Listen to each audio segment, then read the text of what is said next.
welcome everybody. This is a great day, to say the least, and so excited to have everyone here. And so this welcome will take just a little bit more time than usual because I want to thank some people, and now would be the appropriate time. In 1998, a gentleman by the name of Jim Passage came to see me. He was hired by the board to do the executive search to replace my dear friend Ron Clipping, who is here. Ron, raise your hand.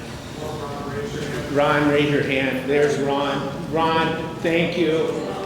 Yes.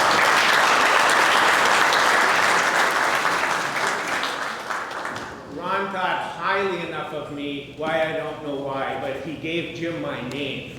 Well, Jim flew all the way to Minnesota in November, and we snuck away from the Lutheran home where I was running at the time, and I said, come on, Jim, we need to go up to my house because doors and windows have ears, right? And so we went up there, and he says, I have one question for you. And I said, you flew all the way to Minnesota to ask me one question? He said, yes. And I said, what's the question? And he said, the Board of Trustees is looking at replacing or moving the Wesley campus, the Des Moines campus, as an option. How would you do that? And I said, I have no idea how to do that. Mine is not to know how to do those things. Mine is to find the people to help us do those things. And you all are those people. So this is a congratulations to every one of you in this room who've helped make this journey possible. And so with the start of Ron, it then falls to the Board of Trustees and our foundation board and also our home care board, because a board without an entrepreneurial spirit, a board that does not want to take risks would never take on such things as what's happened here. And so we really have to commend the Board of Trustees and all our boards throughout the years for the job that they've done in following a dream, you know, that was started 80 years ago. And so I commend those boards. And I want to also commend one person on the board, and that's Jim Russell. And he's here today. And I want to, Jim, if you'd stand up a minute.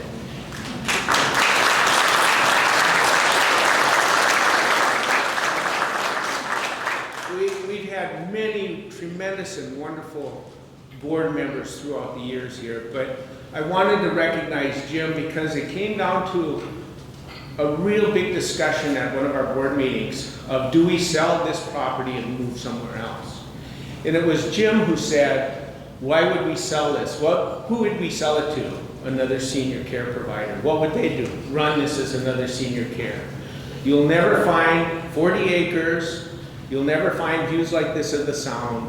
Again, why would we sell it? And it was Jim's words then that said, okay, we're going to stay and we're going to do something with this campus. And so I appreciate that, Jim. Another person, and I got a list of these, just because I want you to know what it takes a community to do all of this. Dan Lind is here from Presbyterian Homes in Minnesota. Dan and I have been close friends for over 35 years. And Dan runs Presbyterian Homes in Minnesota. He's retiring, but before I took the job, I went to go see Dan to say, you know, what's the possibilities of growing the organization, and will you help me as we get into this process, because they had a whole development wing. And he said, we can do that. And so, Dan, thank you for your continued friendship and also for your many years of support. And then to recognize the development team too, from Presbyterian Homes. Steve Nornis is here, Ken Hoagie is here, the architect Jill Prance is here, and our interior designer Dina Erickson is here. I can miss names very quickly here, so bear with me on that. But you know, without all of these people helping develop and design this project, we could never have done what we've done, and it's just been a wonderful ride with our development team. You can't build things without money. Hamlin Capital and Hamlin Capital Advisors. Joe Beide is here, Joe, and also Mike Armstrong, they're here. They've had faith in us. They've had faith in our organization. They've loaned us over $300 million. There's not a whole lot of people yet.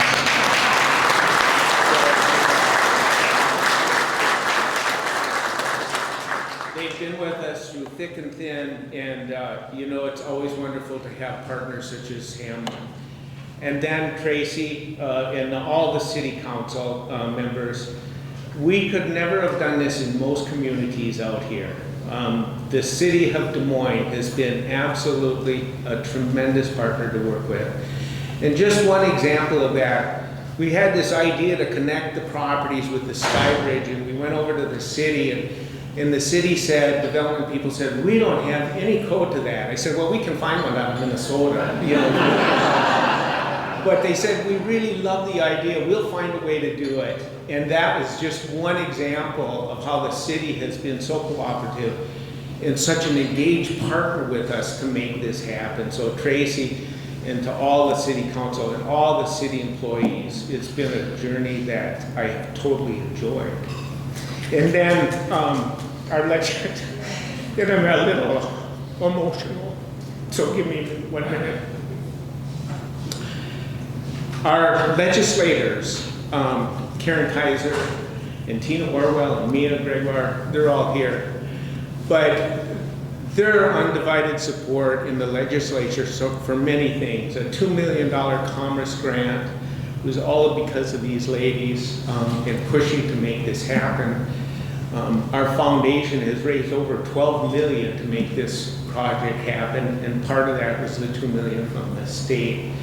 And when you look at how legislators can help you, they do it in so many different ways, and this is just one way. But your support throughout these years, and Karen, we, you know, for many years since I've come here, and then Tina as well, and Mia, it's just been a wonderful ride. It's always fun when I can go down to the legislature and sit behind closed doors on a one-on-one with our legislators, and we talk turkey, and it's a great partnership, and we know, yes.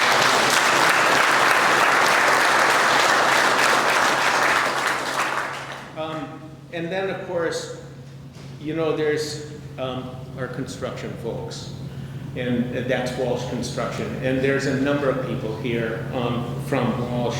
Bill is here. I didn't see Elizabeth, Bill, but Mike, Mark, of course, Anthony. I'm going to pick on you, Anthony. Stand up, because I always feel like a midget next to Anthony and his brother.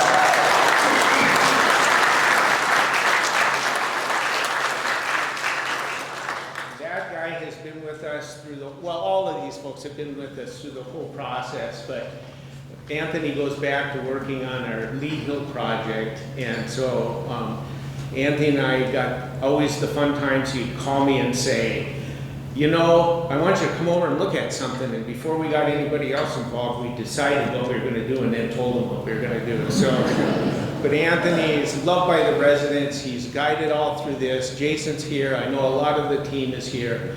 Thank you guys. It's been a great journey as well with Walsh, and we look to continue that journey as we do the next phases of this campus. Business partners, very important people. Yannick and Jeremy from Morrison Senior Dining, a true partnership that's gone over for a number of years. You know, food is such an important part for seniors in their lives, and you know, we couldn't have done it without them. We have folks from Fulcrum Capital who've managed our assets for many years. Michelle's here, right here. Thank you, Michelle, for everything that you've done. We also have like HBL and Barkhausen folks here. I didn't see them, but I know they're going to try to get here. And then, of course, Mike from Bezos Academy, a new partnership here. And so, Mike, it's just been a pleasure to have you and be part of this community. For those of you who don't know, the Bezos Academy was the first of the Montessori programs that Jeff Bezos started across the country, and Mike heads up all of those. And so it's really quite a nice thing that our campus here in Des Moines was the first of them. And then certainly staff members. And a lot of staff members have done so much over the last number of years to make this happen. I'm going to cite 3 of them that have been through the whole process, not to say that not everybody's important, but these 3 have been there throughout the whole thing. Jim Yamamoto, who's our finance business office VP. Jim, where are you? You're way in the back. He's shy.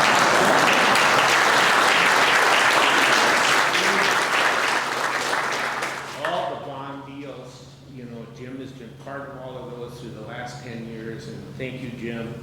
Susan McConnell, every time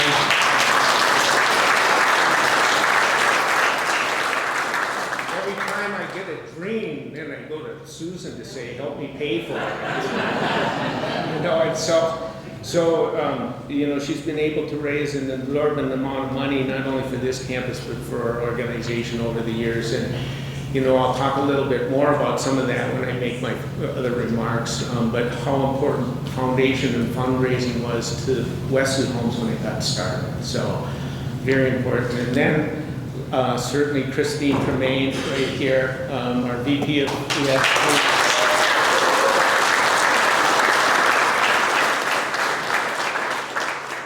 our VP of Marketing and New Project Development. From the very get-go, she's been with me for 24 years, and so, right, almost 25. I started my 25th, and 24, almost 24. But all the coordination to move residents to different locations as we tore down cottages, built new buildings, all of that, helping residents so that we are financially fair with them, all fell on Christine's shoulders, and she just did a tremendous job with all of that. Huge coordination efforts to do that, so thank you, Christine. And then last but not least, and I'd be remiss, Barbie, my wife of 41 years.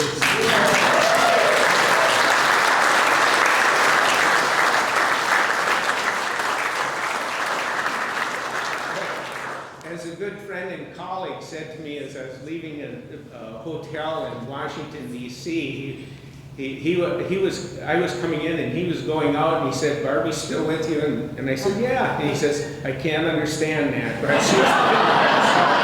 anyway, it's been a wonderful journey, and my support at home is absolutely critical in these things, and so thank you for all of that."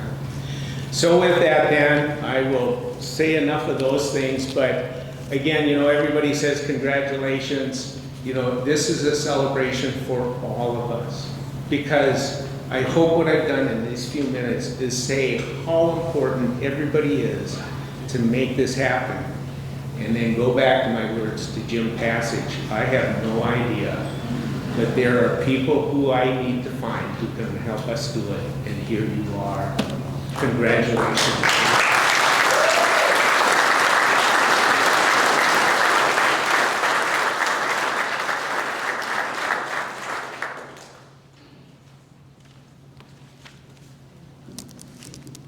Well, hello, I'm Michael Bird. I'm the chaplain here on the Des Moines campus. And 8 years ago, nearly to the day, I stood in John Wesley's chapel, his new room in Bristol, England.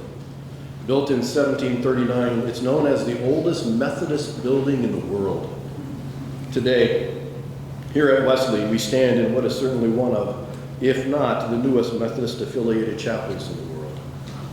Together, we undertake new ministries today, tomorrow, and perhaps for centuries to come, affecting the lives of our residents and their loved ones.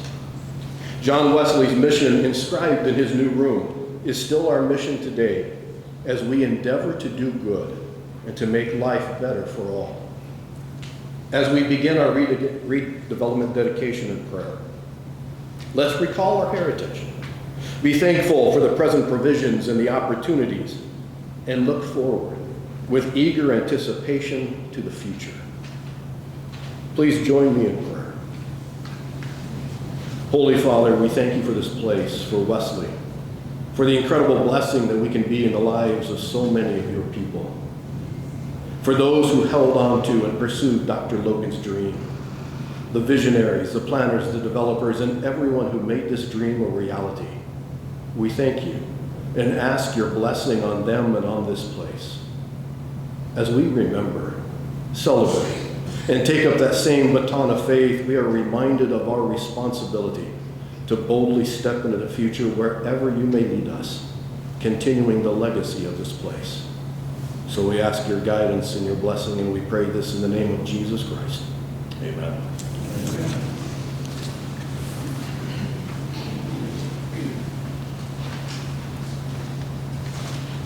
Good morning. I'm Monty Windsor. I'm the current chair of the Board of Trustees. I say I serve in that capacity.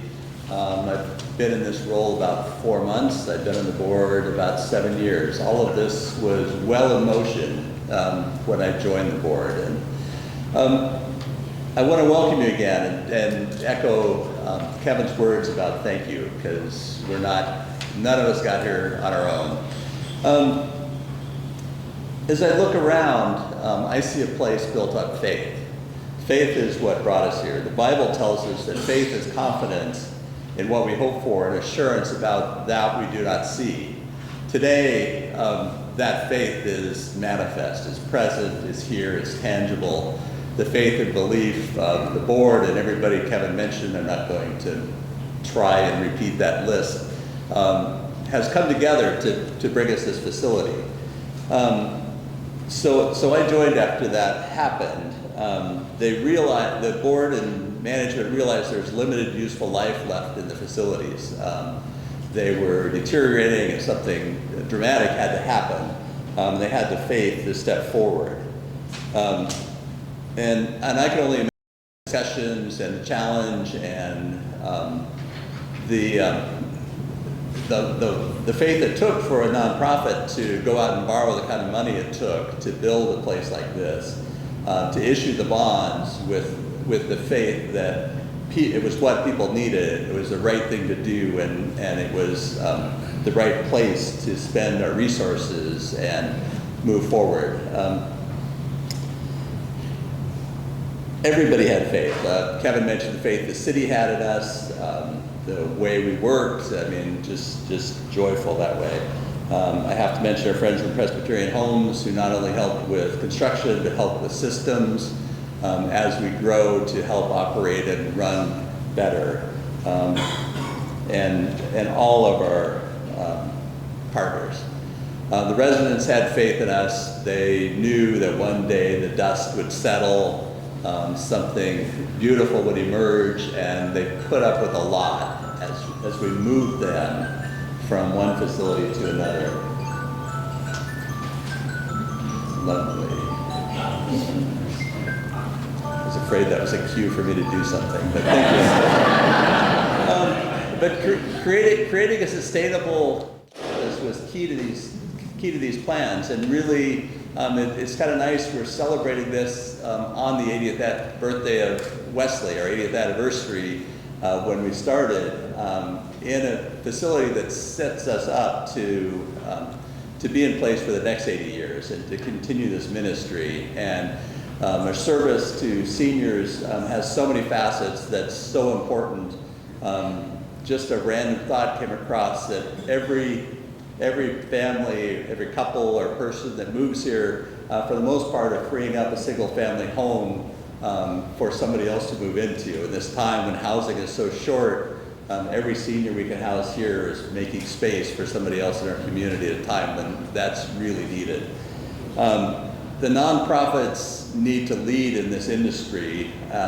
There's lots of for-profit providers who apparently can do the same things we do, but we're driving the for-profit agencies to do a better job. We're showing them how a community can be built and how people can live in that community, and the value of productive life and the faith to do that. My mom is 93 years old. She's a resident at Bradley Park, another facility we built very recently.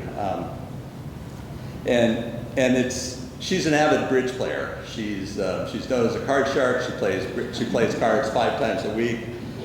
Through her eyes, I see the resident experience. I'm in that facility every week to see my mom and visit, and we eat in the cafeteria. We see the aides, we see the housekeepers, we see the front desk people. And she's been there 2.5 years, and I can tell you, I have never heard a cross word spoken in that facility. And I can't imagine that would be true of any other facility that I walked into. The staff is what brings life to this building. So the building is a shell that we could bring ministry into, and the staff, the management, the people, the kindness, the general caring is really phenomenal. And that is core to delivering our mission, and I just have to give kudos to everybody for that. I do tell my mom to let her friends win once in a while, because she'll want them to keep playing with her. But I'm honored to serve, and I really see my role here as service to Wesley and the community, and we'll see what we can do for the next 80 years. Next up is Brian Garrett. Brian Garrett chairs the foundation. He and the foundation are responsible for a lot of the money that got raised. Brian has held my position on the board of trustees. He's been board chair in the past. He's the one who invited me to join the board 8 years ago, and I really want to thank you for that, Brian. It's been an honor to serve, and I'm here today because Brian asked me to. So thank you, Brian.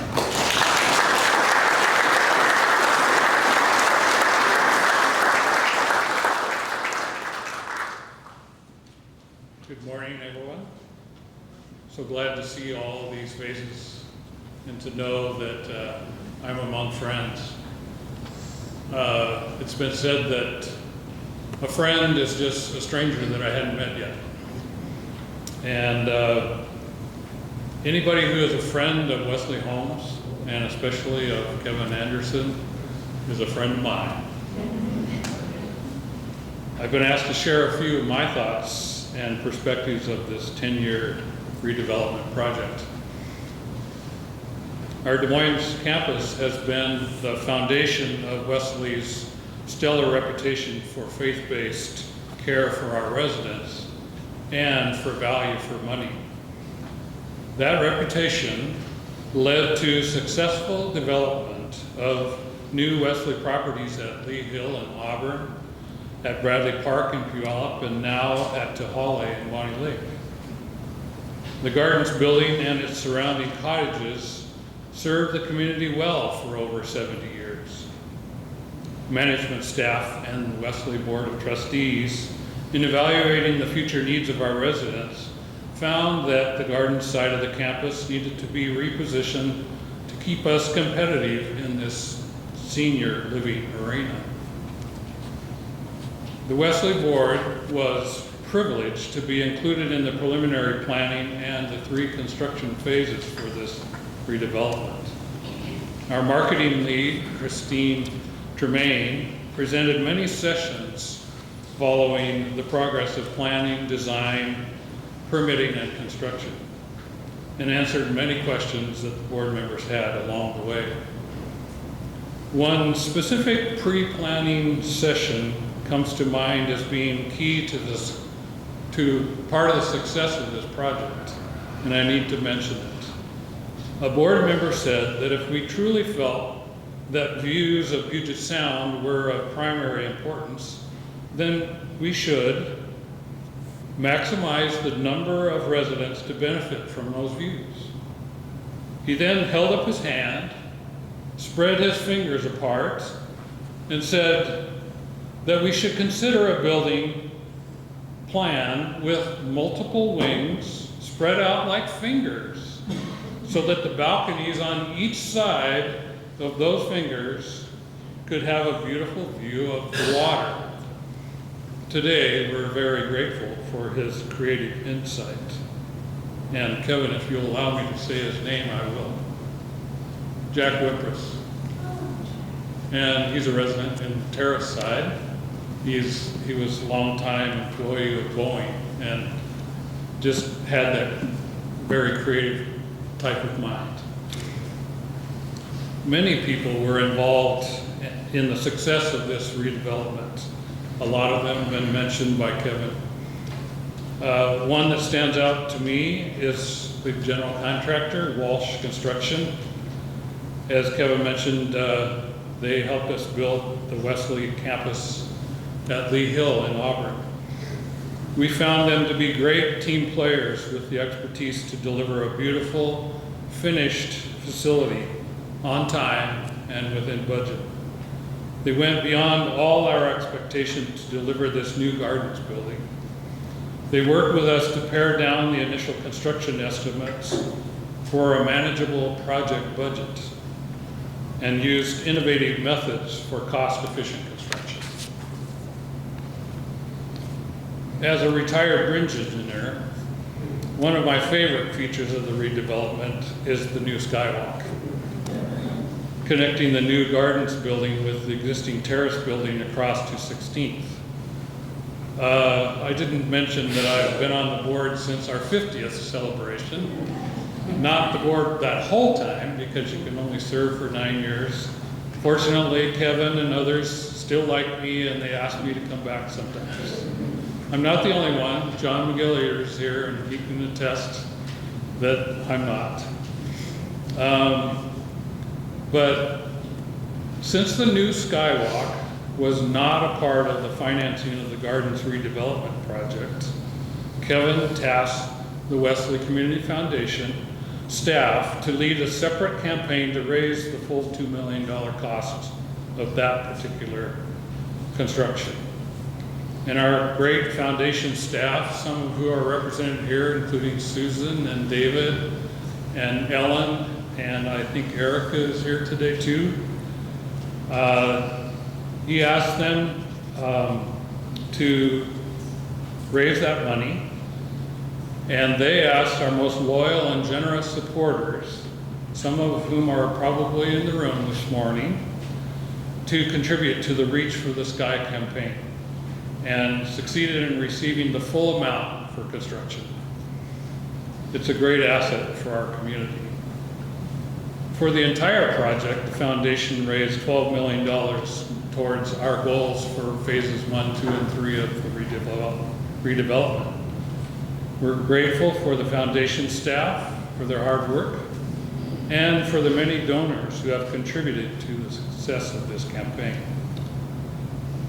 It's amazing for me to think about all the work, dedication, and coordination it took for Wesley staff to bring this project to a successful conclusion. They provided a new brownstone unit and numerous new single, double, and multiple cottages, as well as new site amenities and this beautiful new gardens building in this 10-year period. We're very grateful for our staff and for all who are here today and who have contributed immeasurably to the ongoing success of the Des Moines campus and to the Wesley Homes organization for generations to come. Thank you all very much.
put that together. So,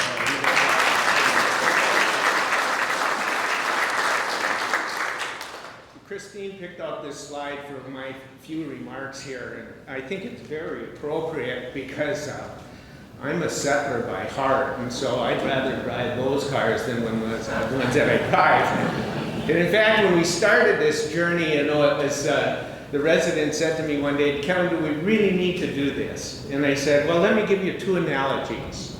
The first is in my garage, and my wife will say it's the most expensive dog food holder we've had in our life, is a 1951 Chevy.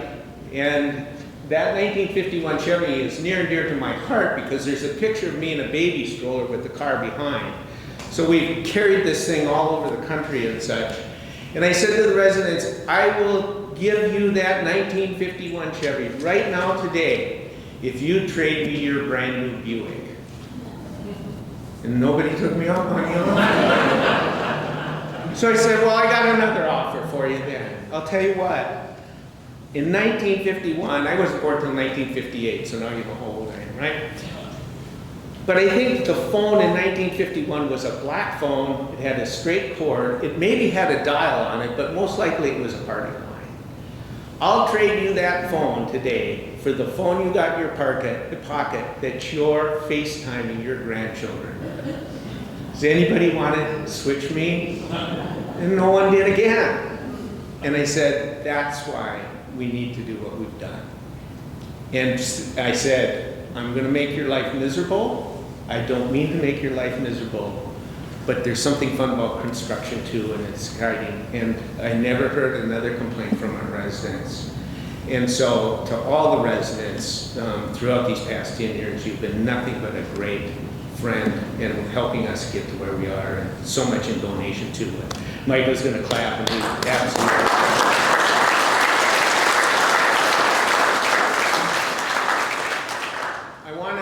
Just focus back to this time just a little bit, and that's Dr. Stanley Logan, who's the founder of Wesley Homes.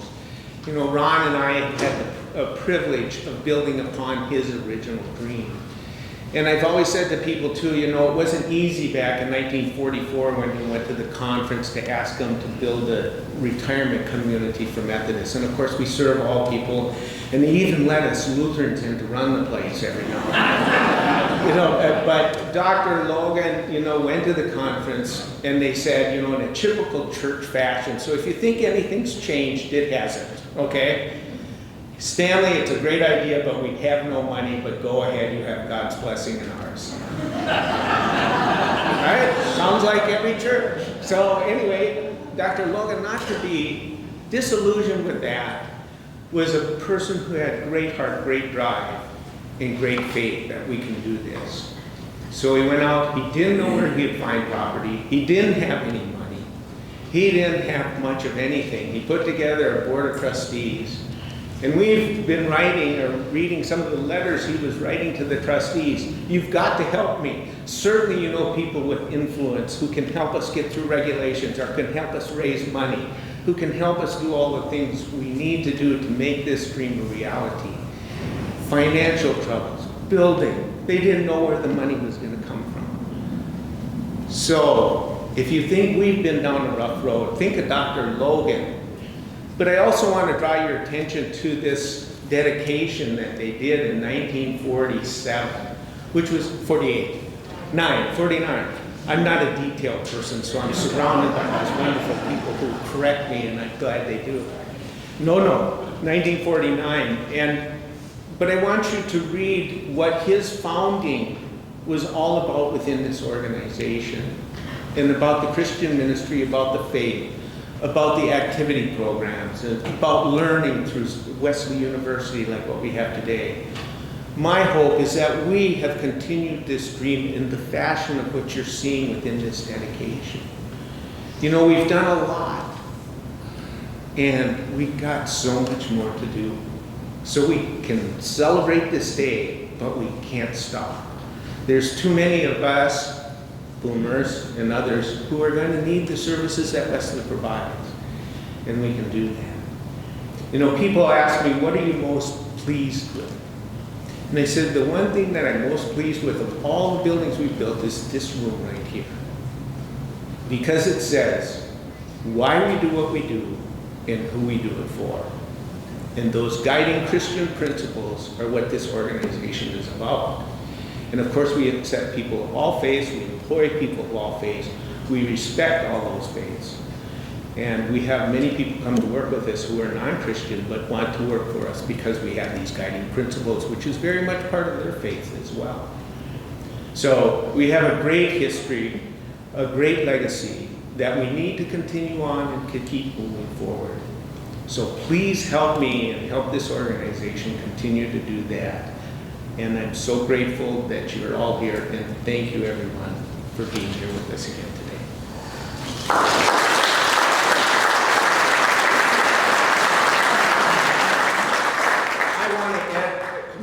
I want to introduce Ed Stanton because he's not going to give himself justice on here. And so Ed has been a dear friend, a retired United Methodist minister. He's been so very kind to this Lutheran boy.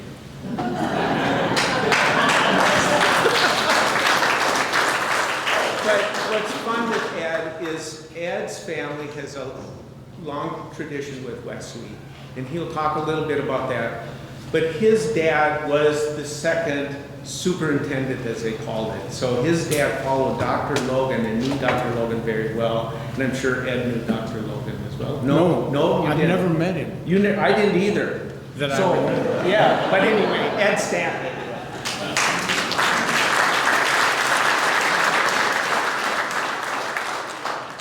My name is Ed Stanton. Our family story is that 70 years ago, my parents moved to Wesley, Des Moines. And Dad started as Stanley Logan's successor in 1954, 70 years ago.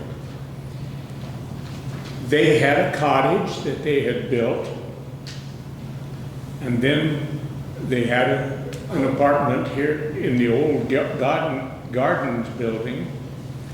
And then Dad, after Mom's death, Dad was in the assisted living part and then the health center before he died. But he had 10 years as the administrator here at Wesley. And I can see so many things that my dad got started here in those first 10 years of active residence in the Gardens building. Blythe, who is my wife,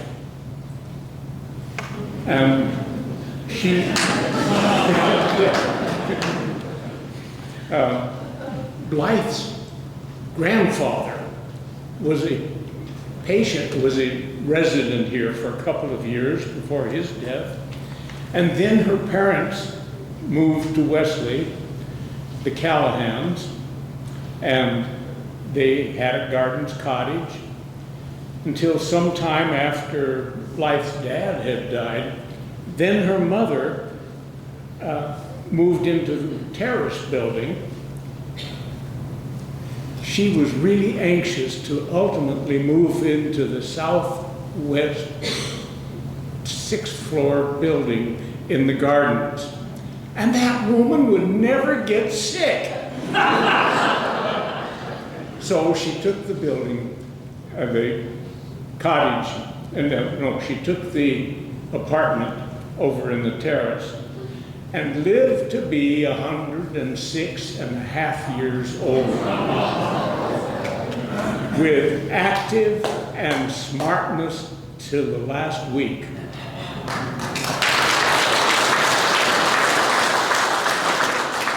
Could she have done that in another place? I don't know, but she did it here. And my wife and I, Blythe and I, came here 26 and a half years ago. And as far as we know, with her grandfather's presence and her parents' presence, she may be the first third generation person to live in Wesley. Blythe,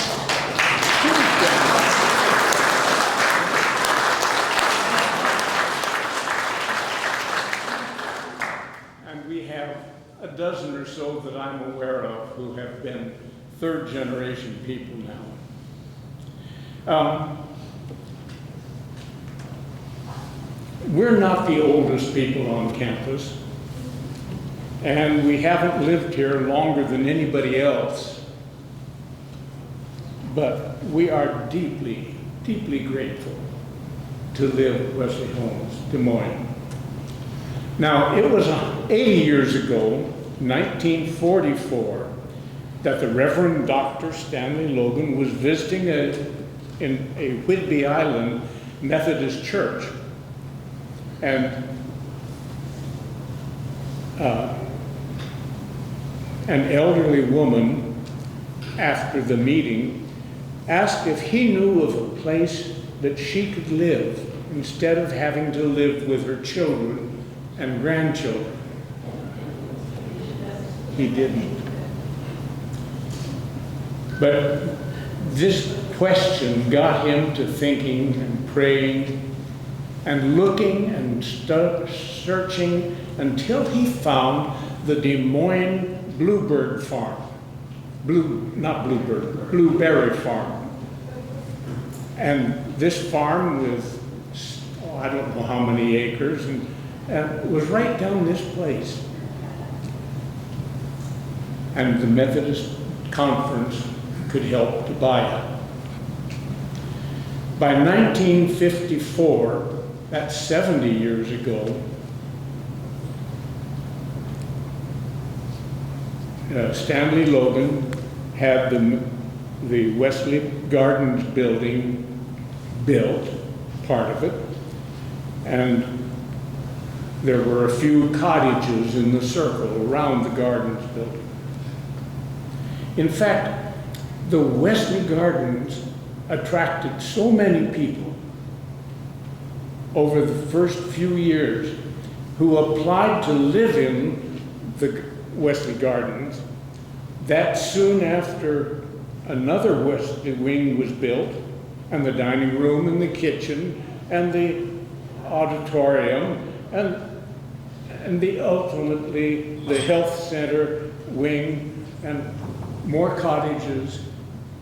And that, can you imagine that? All of that coming within the first 5 or so years. Well, that was just the beginning. Then Wesley bought a couple of homes across the street here, 216th Street, and a few other lots, and they built Wesley Terrace. After they built the terrace, there were a number, there was a Lutheran home here in North Seattle, and that didn't attract you, huh? Sorry, So anyway, we're glad you got you here. And we bought, well, one of the denominations, not Methodist, and I'm not sure which denomination it was, but it may have been Lutheran, it was. And we bought their health center and enlarged it and modernized it a bit, and more cottages, more building. And then in a few years, more help was needed. More old folks grew old and wanted a place to live, and so Wesley, the trustees and so forth, built new Wesley buildings a few miles away, covering different stories, and who knows what's going to happen next. Well, we've got some ideas, but who knows? So I perform this declaration and thanksgiving This year we celebrate Wesley Des Moines' 80th birthday. We share our wonder, our faith, our thanksgiving to God, who has given us these great gifts. So, like the program that was written in 1949 in your bulletin, we declare our appreciation and thanks, who through their dreams, their wisdom, their faith, have seen older people's needs and possibilities, and have made plans for Wesley Des Moines. From its early days to what we see here today, and to make it live on through the future. We honor and give thanks to those who have made their gifts of money and time for the buying and building and operation of Wesley Des Moines. We recognize the value of those whose labor and skills have built these buildings, and of those who work among us, so that we can now use these places and have used these places for these 70 years. And we have come to enrich the lives of so many people. I've tried to get the number of people who have lived at Wesley Homes. And the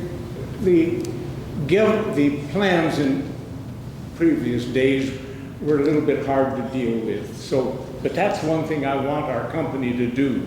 Would you please? How many hundreds, how many thousands of people have lived here? But Wesley has continued to enrich the lives of so many older people and their families and their friends. We acknowledge the amazing tools and things, the foods that are used to help make our lives, the lives of our residents and our guests who come to visit, more enjoyable and more meaningful. We are grateful for the many residents and staff workers and those who live here who have shared with us by the gifts of God through the past and for us today and for the future. So today, you who have helped in so many ways, and the residents and the workers, today we dedicate this building and Wesley Des Moines campus for its use. We dedicate it to the love of God and to the many people who live and work and visit here. Yes. Amen.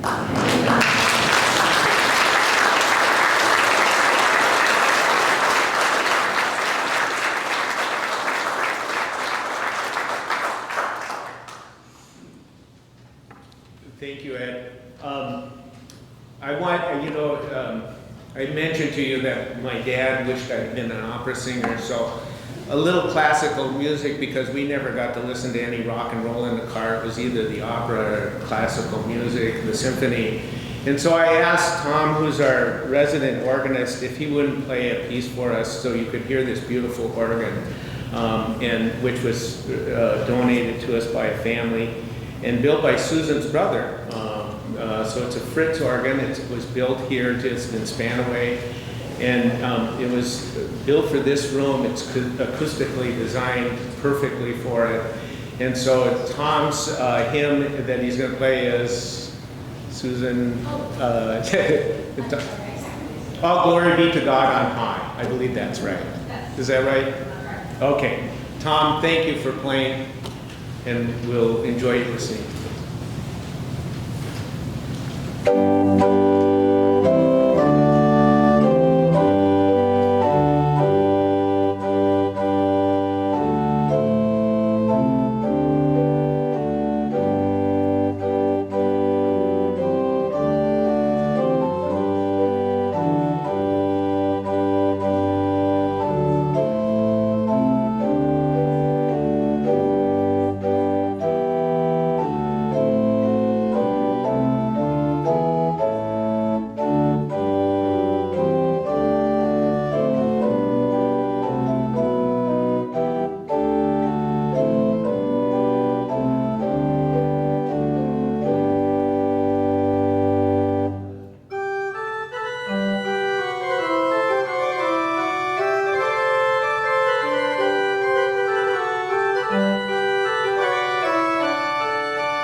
also for playing music. She's gonna finish, she's also gonna play as you all leave. Please sign our guest book. It's just right outside the door here. And again, out that way. Thank you, Rachel. See, another detail person. Thank you, Rachel. Thank you again so much for coming. It's been a joyful ride and so glad you're all part of this journey with me. Thanks so much, everybody.